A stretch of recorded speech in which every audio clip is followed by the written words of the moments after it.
বিদ্যুৎ জ্বালানি খাতে অস্থিরতা তৈরির চেষ্টায় একটি চক্র, দাবি প্রধানমন্ত্রীর। প্রাইভেট সেক্টরে জ্বালানি খাত গেলে জবাবদিহি থাকে না, বলছে জামায়াত। ব্যাংক বহির্ভূত 5 আর্থিক প্রতিষ্ঠানের অবসায়ন প্রক্রিয়া চূড়ান্ত, পর্ষদ ভেঙে দিয়ে প্রশাসক বসাবে কেন্দ্রীয় ব্যাংক। এবং কৃষি উন্নয়নে 3,000 কোটি টাকার বিশেষ পুনঃ অর্থায়ন তহবিল গঠন, অর্থনীতিতে নতুন গতি ফেরার আশাবাদ।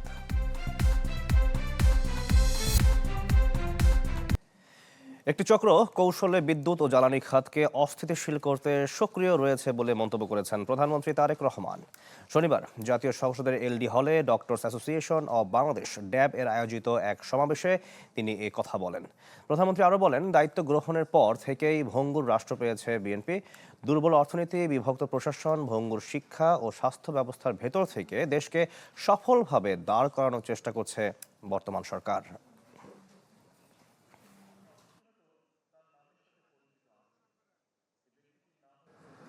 একটি চক্র খুব সুকৌশলে জ্বালানি কিংবা বিদ্যুৎ সেক্টরকে অস্থিতিশীল করার জন্য বেশ সক্রিয়। তারা বিভিন্নভাবে বিভিন্ন বিভ্রান্তিকর বক্তব্য উপস্থাপন করছে। সরকার কিন্তু একবারও অস্বীকার করেনি যে বাংলাদেশের বহু মানুষ এই মুহূর্তে বিদ্যুৎ ও গ্যাস সংক্রান্ত বিষয় অনেক কষ্ট ভোগ করছে। এদিকে পরিশোধিত জ্বালানি তেল আমদানি, মজুত ও বিপণন বেসরকারি খাতে ছেড়ে দেওয়ার উদ্যোগ স্থগিতের দাবি জানিয়েছে বাংলাদেশ জামায়াতে ইসলামী। শনিবার রাজধানীর মগবাজার কেন্দ্রীয় কার্যালয়ে এক জরুরি সংবাদ সম্মেলনে দলটির সেক্রেটারি জেনারেল মিয়া গোলাম পরওয়ার এ দাবি জানান। তিনি বলেন, পরিশোধিত জ্বালানি তেল আমদানি, মজুত, পরিবহন, বিতরণ ও বিপণনের কাজ বেসরকারি খাতে ছেড়ে দেওয়ার সিদ্ধান্তে নাগরিকদের চড়া মূল্য দিতে হবে। চলতি বছরের সেপ্টেম্বর-ডিসেম্বর মেয়াদে পরিশোধিত জ্বালানি তেল আমদানির আন্তর্জাতিক উন্মুক্ত দরপত্র জমার সময়সীমা 42 দিন থেকে কমিয়ে 10 দিন করার সিদ্ধান্ত নিয়েছে সরকার। এতে আন্তর্জাতিক বড় সরবরাহকারীরা অংশ নেয়ারই সুযোগ পায় না বলেও মনে করছে দলটি।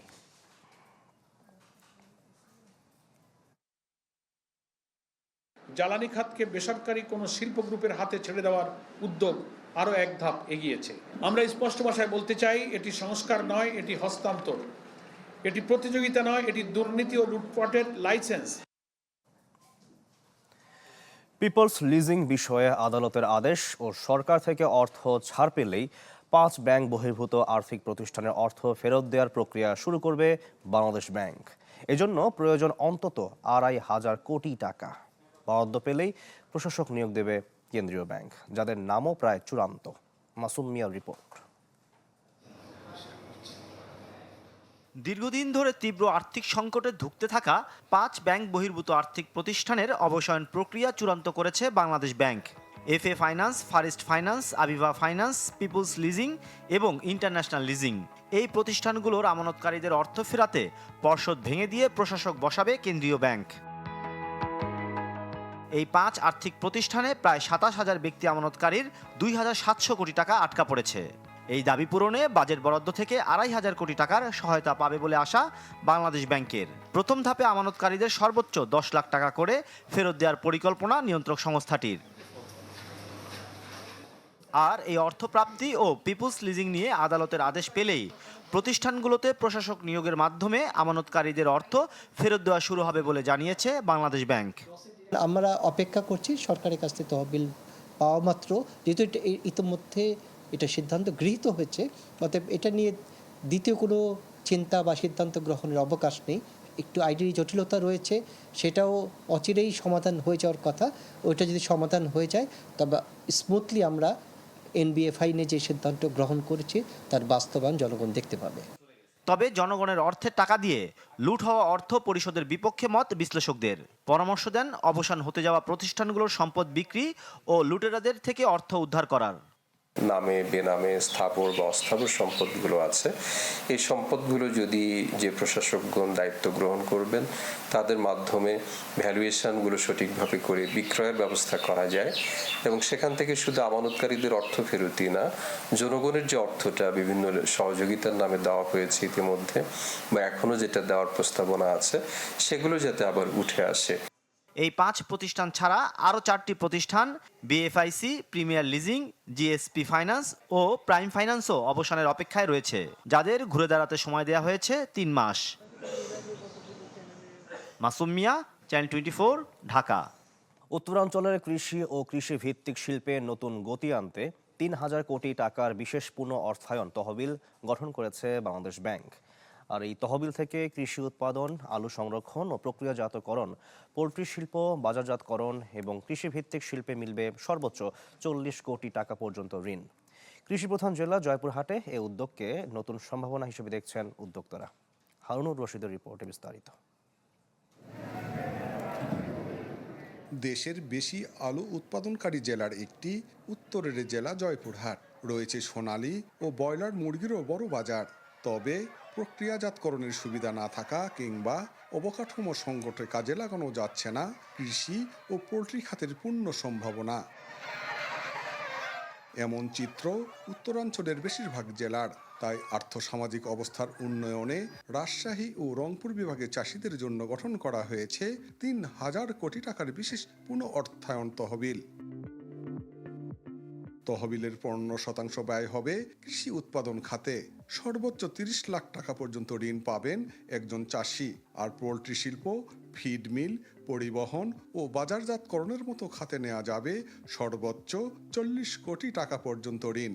কৃষি পণ্য রপ্তানিতে বরাদ্দ সর্বোচ্চ 15 কোটি টাকা। 3 বছর পর্যন্ত মেয়াদের ঋণে সুদের হার সর্বোচ্চ 9%।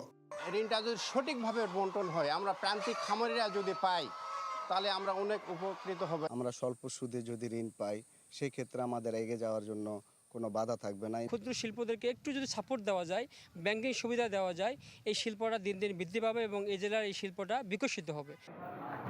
ব্যাংক কর্মকর্তারা বলছেন, কৃষিতে উৎপাদনমুখী ধারা বৃদ্ধির জন্যই এমন উদ্যোগ, যেখানে গুরুত্ব পাবেন প্রকৃত চাষিরা।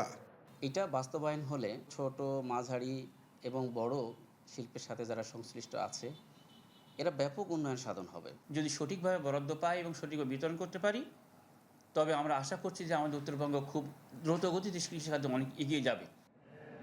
কৃষি অধিদপ্তর বলছে, জয়পুরহাটের সম্ভাবনা রয়েছে আলুভিত্তিক চিপস, ফ্রেঞ্চ ফ্রাই, স্টার্চ শিল্প ও নতুন কোল্ড স্টোরেজ উদ্যোগের।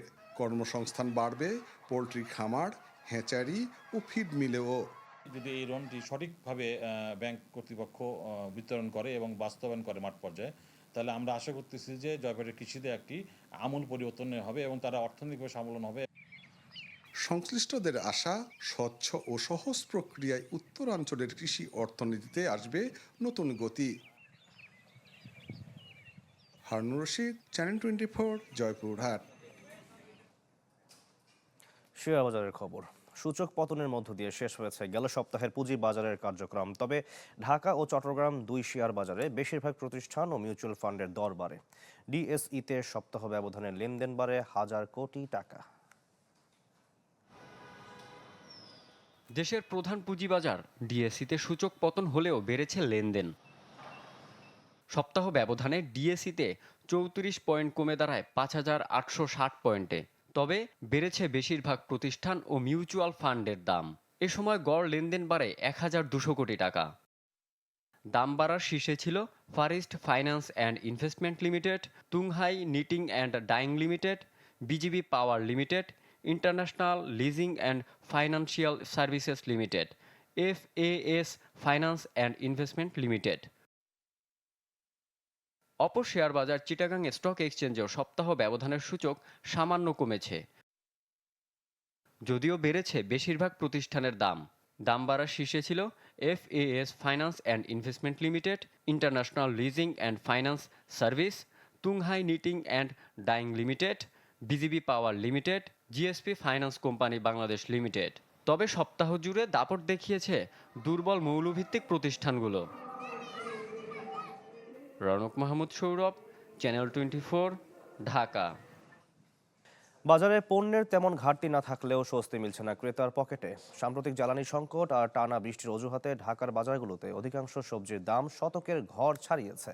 আর আমিষ পণ্য প্রায় নাগালের বাইরে মধ্যবিত্ত, নিম্ন মধ্যবিত্তের।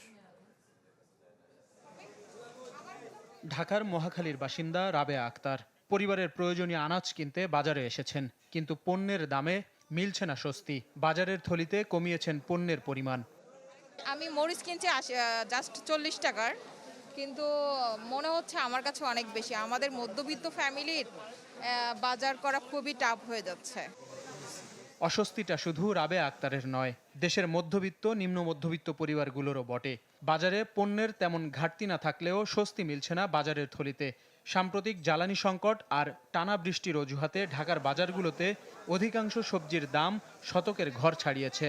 আর আমদানির পর বাজারে 200 টাকা কমেছে কাঁচামরিচের দাম। আগে যা ছিল তার চেয়ে অনেক বেশি। যা টাকা পয়সা নিয়ে আসি, ডিম যাই সব সদাইপাতি আরো বেশি। দুনিয়া সব জিনিস দাম বেশি। গত দিন বাজার করার থেকে আজকে বাজার করার দেখা গেল যে মাছের দাম তুলনামূলক অনেক বেশি। সবজির পাশাপাশি দামের বাড়তি চাপ মাছ, মাংস আর ডিমেও। যে কোনো ধরনের মাছ কিনতে গুনতে হচ্ছে সর্বনিম্ন 250 টাকা। মুরগির দাম ছাড়িয়েছে 200-র ঘর, আর প্রতি ডজন ডিমের দাম ছুঁয়েছে 150 টাকা।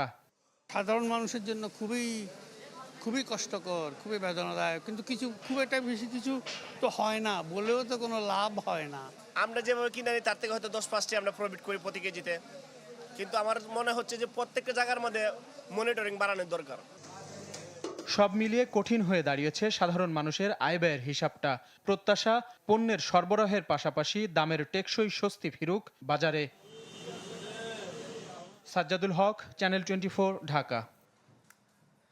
সারা দেশে ব্যবসায়ীদের সব সিন্ডিকেট ভাঙার উদ্যোগ নিচ্ছে সরকার। সকালে ঝিনাইদহের শৈলকুপায় পাট ও পেঁয়াজ বাজার পরিদর্শন শেষে এ কথা জানান আইনমন্ত্রী মোহাম্মদ আসাদুজ্জামান। সকালে ঝিনাইদহের শৈলকুপায় পাট ও পেঁয়াজ বাজার পরিদর্শন করেন তিনি। এ সময় কৃষক ও ব্যবসায়ীদের সাথে কথা বলেন। তিনি বলেন, কৃষক যাতে তাদের ঘাম ঝরানো ফসলের ন্যায্য মূল্য পান সে বিষয়ে জিরো টলারেন্স নীতি গ্রহণ করা হয়েছে। তিনি আরও বলেন, অবৈধ মজুত করা আইনত দণ্ডনীয় অপরাধ। মজুতদারের সর্বোচ্চ সাজা মৃত্যুদণ্ড। 1974 সালের বিশেষ ক্ষমতা আইন যেটা করে দিয়ে গেছে, সেখানে মজুতদারের সর্বোচ্চ শাস্তি মৃত্যুদণ্ড। শুধু যারা মজুতদারি করবেন তারা ভেবে চিন্তা করবেন। সমস্ত সেক্টরের সব সিন্ডিকেট ভেঙে আমরা প্রান্তিক কৃষক যাতে লাভবান হয় সেদিকে এগিয়ে যাব।